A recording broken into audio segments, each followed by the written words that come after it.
Sa totoo lang, pwede niyong isolve itong integral na to gamit lamang ang calculator. Pwede niyong i-type ito directly sa calculator, then lalabas na yung pinaka-final answer.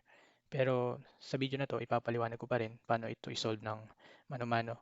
Kasi kung sakaling mayroong integral problem na hindi kaya ng calculator, pwede kang pwede ka pa rin mag-solve mano-mano. Pero inulit ko, itong problem na to, pwede niyong i-type directly sa calculator, then lalabas na yung final answer. Kung gagamit ka ng calculator, ganito lang to. Pindutin nyo lang sa calculator, itatype nyo lang. Kung sa symbol yan, ganito yan. ln x dx. So, ln x dx, then yung limit niya ay 1 and e. So, yung lower limit ay 1, then upper limit is e. Then equal, yun, mabilis lang, lalabas na agad yung final answer na 1. So, letter B yung sagot. Ganun lang kabilis yan sa calculator. Pero ipapaliwanag ko pa rin sa inyo kung paano ito solve ng mano-mano. Evaluate the integral ln x dx. The limits are 1 and e. And meron tayong 4 choices. Isa dito yung possible answer. Para ma-solve itong integral na to, first step is gawin muna natin itong in symbol. So in symbol, siya ay integral of ln x dx. Meron tayong lower limit na 1 and upper limit na e. Kasi ang sabi sa problems, the limits are 1 and e. Isa sa technique para ma-solve itong itong itong integral na to is sa pamamagitan ng paggamit ng integration by parts. Ang sabi sa integration by parts, ang integral ng u dv is equals sa u times b minus integral ng v du. Now, dito sa integration by parts, meron tayong 4 o 4 parts na kailangan mahanap. Dito sa ln x dx, alin ba dito yung u, alin yung du, alin yung dv, at alin yung v. So, itong 4 na to, kailangan nating mahanap mula dito sa ln x dx. Ang tanong, alin dyan yung u? Mayroong isang technique na pwede natin gamitin. Although yung technique na to hindi laging gumagana. Pero most of the time, gagana naman ito. At ito isang magandang starting point kung hindi mo naman paalam kung alin ba talaga yung u at yung dv. Itong technique na to ay tinatawag na Lie8 or L-I-A-T-E. Ano bang ibig sabihin nitong Lie8? Itong Lie8, ito yung pwede natin gamitin na starting point kung hindi natin mahanap yung u. Hindi ito laging gumagana, pero most of the time gumagana ito. Ang ibig sabihin ng L ay logarithmic functions. Ang examples ng logarithmic functions ay log of x at saka ln x. Then, meron tayong inverse trigonometric functions.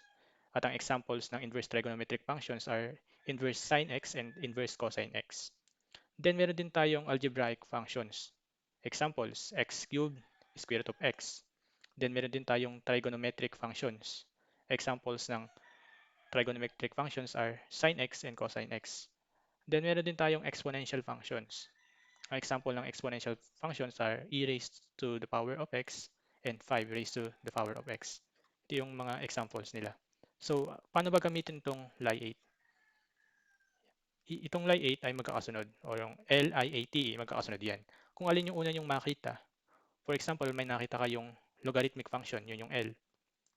At saka meron kayong nakitang inverse trig functions. Ang gagawin yung U, kung alin yung mauna. Ibig sabihin, yung L o yung logarithmic function, yun yung magiging yun. Pero kung halimbawa walang logarithmic function, halimbawa ang nakita nyo ay algebraic functions, saka exponential functions, ang gagawin yung u ay yung algebraic functions. Kasi yung a o algebraic functions ay mas nauna kaysa sa exponential functions. Yan yung Lie8 rules. Hindi ko na ipapaliwanag ng detalyado yung Lie8 rule sa video na to. Pero ito yung yung basic idea kung paano gamitin yung Lie8 rule. Yung sometimes yung Lie8 ay yung iba ay nagiging I late yung ginagamit ng iba. Sa halip na L yung mauna, nangyari I yung nauna. Nagkabaliktad yung I at L. Kasi nga sabi ko nga sa kanina, hindi sa lahat ng pagkakataon ay gagana ito. Hindi 100% ng uh, situations, ng lahat ng situations ay gagana. Pero most of the time, gagana to. Maraming pagkakataon na pwedeng gumana to. At kung sakali man na sanay na talaga kayo na gumamit na maghanap ng alin ba yung U and DV, kahit hindi na kayo gumamit ng iLate or Lie8, by instinct malalaman nyo na kung sanay na kayo sa paghanap ng U and DV. Pero kung hindi pa kayo sanay kung alin yung U and DV, maganda tong gamitin itong Lie8 or iLate. Magandang starting point na to. So, balik tayo dun sa question na evaluate this ln x dx. The limits are 1 and e.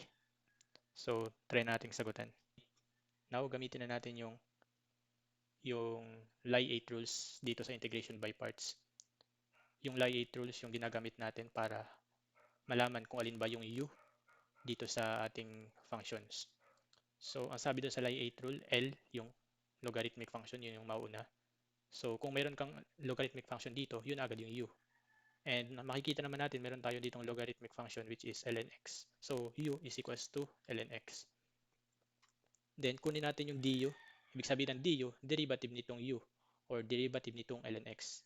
So, du is 1 over x dx. Tandaan nyo, ang derivative ng ln x ay 1 over x dx. Memorize nyo na yun. ln x, ang derivative ng ln x is 1 over x dx. Kailangan alam nyo yan. So, ang next natin hanapin ay dv. Yung dv, syempre nakuha na natin yung u, yung ln x. So, yung matira, yun na yung dv. dv is equals to dx. Now, hanapin natin yung v. Para mahanap yung v, kunin mo lang yung integral nitong dv. So, ano ba yung integral ng dv? So, ang mangyayari, kunin mo yung integral ng dx. So, ang integral ng dx ay x. v is equals to x. So, meron na tayong u, meron na tayong du, meron tayong dv, at meron na tayong v. Ngayon, dahil nakuha na natin tong apat na to, yung u, du, dv, and v, pwede na natin siyang i-substitute dito sa formula ng integration by parts. So, ito yung formula ng integration by parts.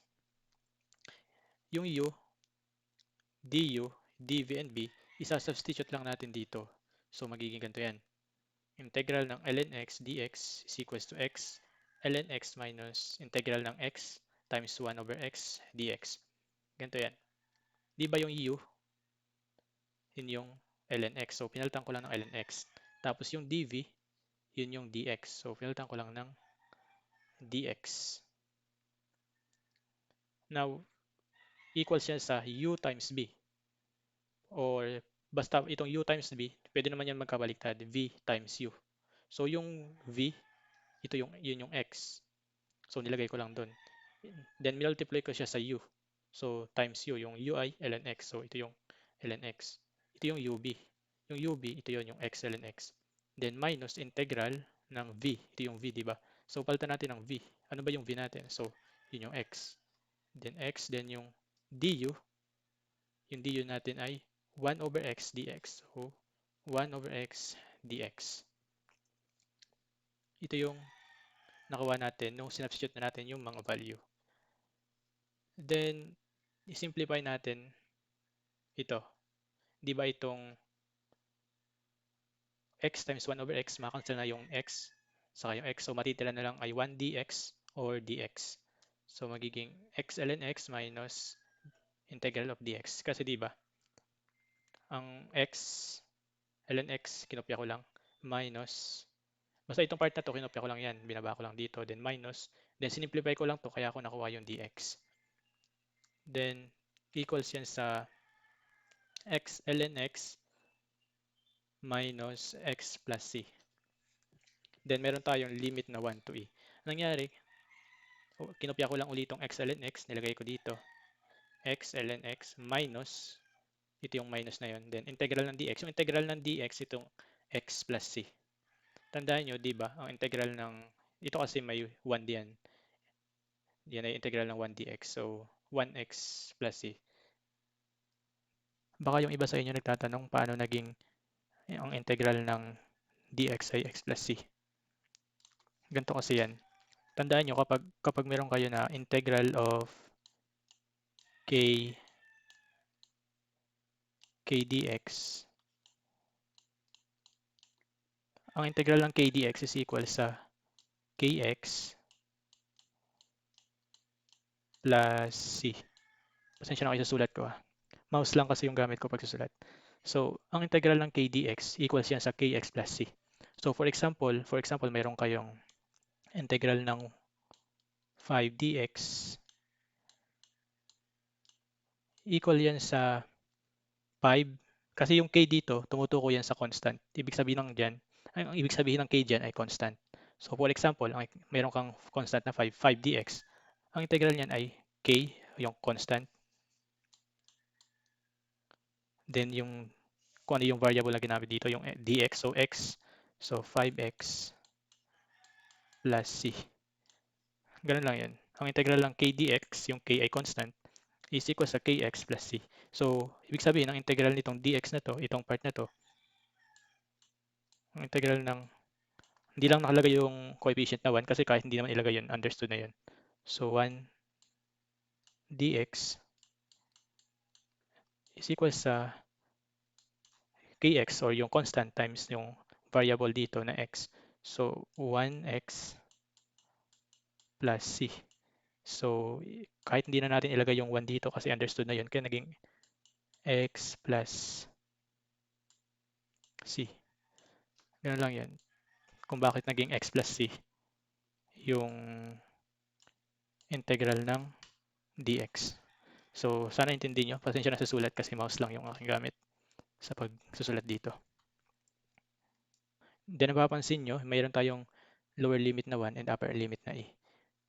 Yan yung mangyayari kapag mayroon tayong limits. Ilalagay natin dyan yung limits. Kasi ito ay definite integral. May given tayo na the limits are 1 and e. Yung 1 and e na yan, yun din yung makikita natin dito sa integral symbol and then dito sa ating nakuha nating function sa integral. Sa x ln x minus x plus c, then ang limit is 1 and e. Ang mangyayari, isa-substitute natin yung e, yung upper limit dito. Then maminusan natin yun. Ang nakasubstitute naman ay yung 1. Para mas maintindihan, gawin na natin. E ln e minus e plus c minus 1 ln 1 minus 1 plus c. Kung mapapansin nyo, meron tayong dalawang part. Itong upper para sa upper limit. Mapapansin nyo, then yung para sa lower limit. Una kong isinubstitute yung e. Yung mapapansin nyo yung x, ginawa kong e. Ito yun, yung ln x, ginawa kong ln e. Yung minus x, ginawa kong minus e. Then yung plus c, nilagay ko pa rin din. Minus 1 ln 1. Kasi x ln x, pero ilalagay natin yung lower limit. Then minus yung x, so yung lower limit natin ay 1. Then plus c. Then ituloy na natin. Kung evaluate natin to, magiging ganito yan.